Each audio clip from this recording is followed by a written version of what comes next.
اعوذ باللہ من الشیطان الرجیم بسم اللہ الرحمن الرحیم. عزت مآب ہز ایکسلنسی سفیر اسلامی جمہوریہ ایران، ہم مشکور ہیں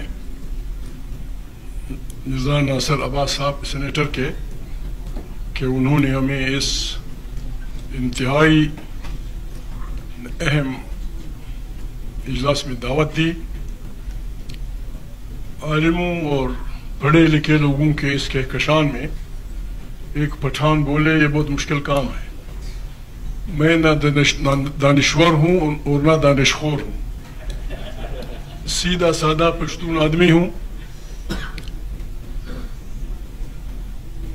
قرآن کریم اپنے پیروکاروں کو حکم دیتا ہے کہ جب بولو سچ بولو. ابھی اس ملک میں سچ پہ پابندی ہے، ہم کیا کریں گے؟ قرآن کریم لعنت اللہ علی الکاذبین کہتا ہے جب سچ پہ پابندی ہو اور قرآن کریم کی یہ توبیخ ہو کہ جھوٹ نہ بولو، پھر بولا کیا جائے گا؟ کہاں سے ہم شروع کریں گے؟ میں بنیادی طور پہ معافی چاہتا ہوں، عالم لوگ مجھے تھپڑ مپڑ نہ مارے. میں ایک اسلام کی پیروکار کی حیثیت سے کلمے کو بغاوت سمجھتا ہوں.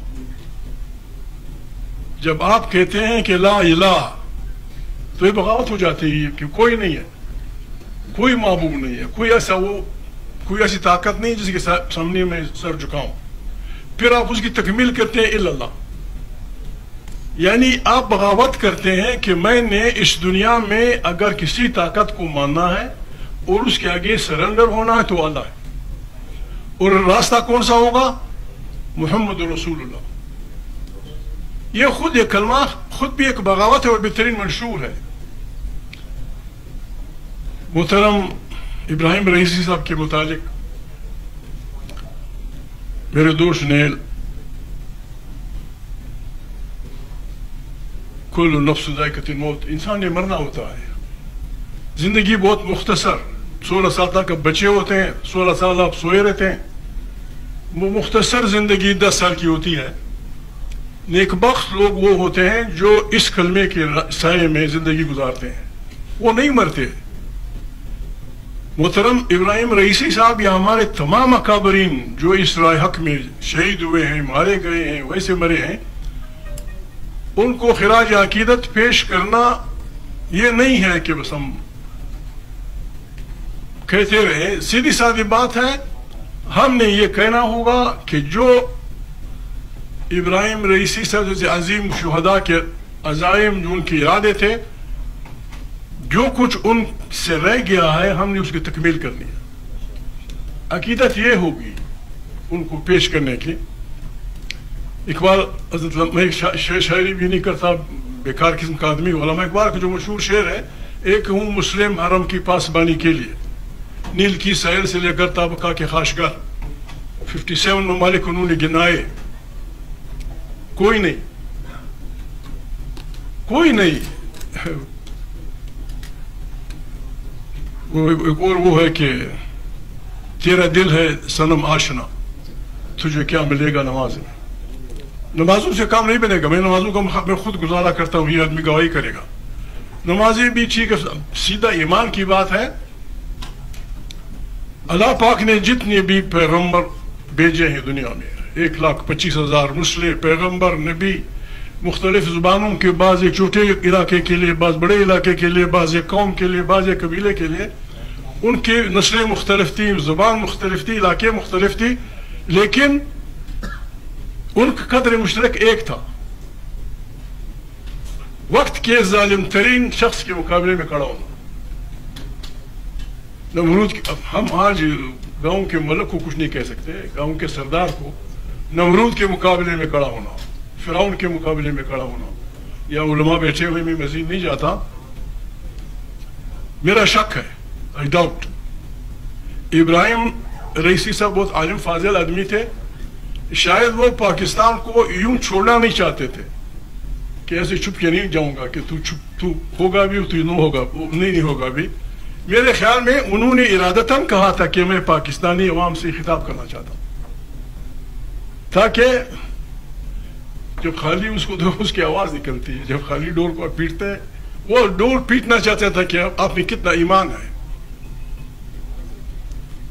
جب انہوں نے کہا ٹھیک ہے اگر جلسہ ہوتا بہت بڑے اسٹیڈیم میں فلانا خطرہ فلانا خطرہ جھوٹ موٹ, لیکن پارلیمنٹ تو تھی, کیوں نہیں بلایا آپ نے وہاں؟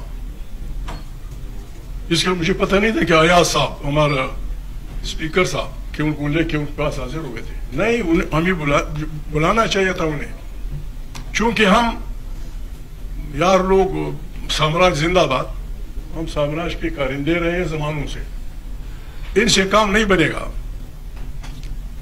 پھر ہمیں اتنے سخت الفاظ تو میں استعمال نہیں کر سکتا جو میرے بھائی نے استعمال کیے.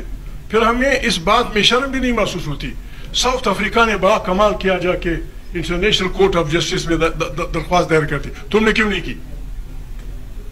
ہم نے کیوں نہیں کی؟ ہمارے ملک نے کیوں نہیں کی؟ 57 ملکوں میں سے کسی نے نہیں کی.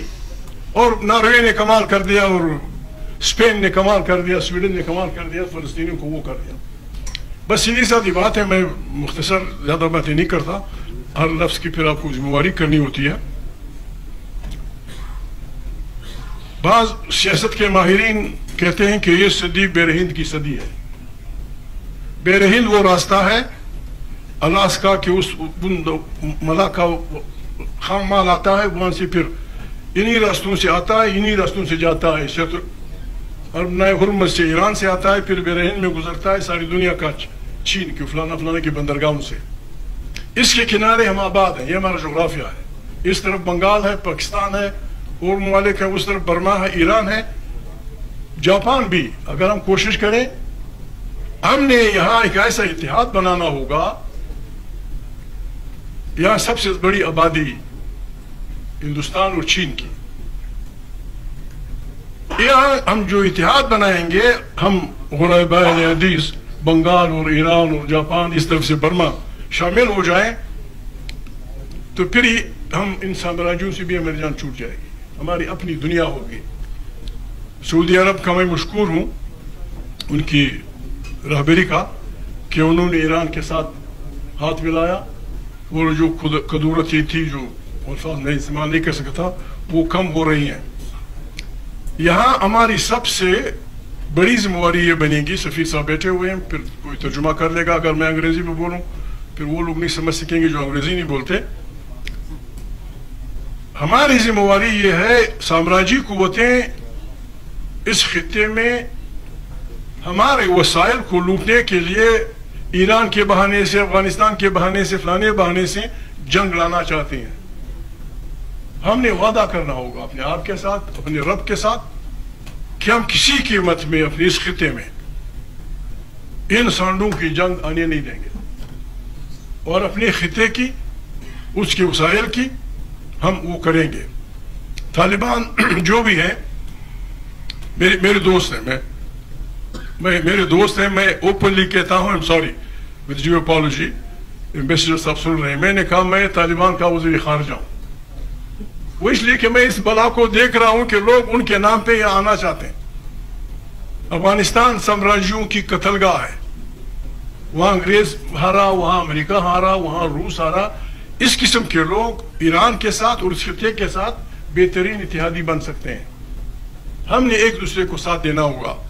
ایران بہت آگے بڑھ چکا ہے, خدا اور بھی آگے بڑھائے, تو اس کی وجہ سے ان پہ زیادہ ذمہ داری بنتی ہے کہ ہم اس خطے کو ان سامراجیوں بدماشوں کی جنگ کا اڈا بننے نہ دیں. باقی ہمارے یار لوگ نے بڑے سخت الفاظ میں کہا بس یہی ہمارے حکمران ہیں, ان سے کچھ نہیں ہونا, ان سے کچھ نہیں ہونا, بس 45-47 کا جھگڑا چلے گا, اور ہم اس ڈرامے میں ایک دوسرے کو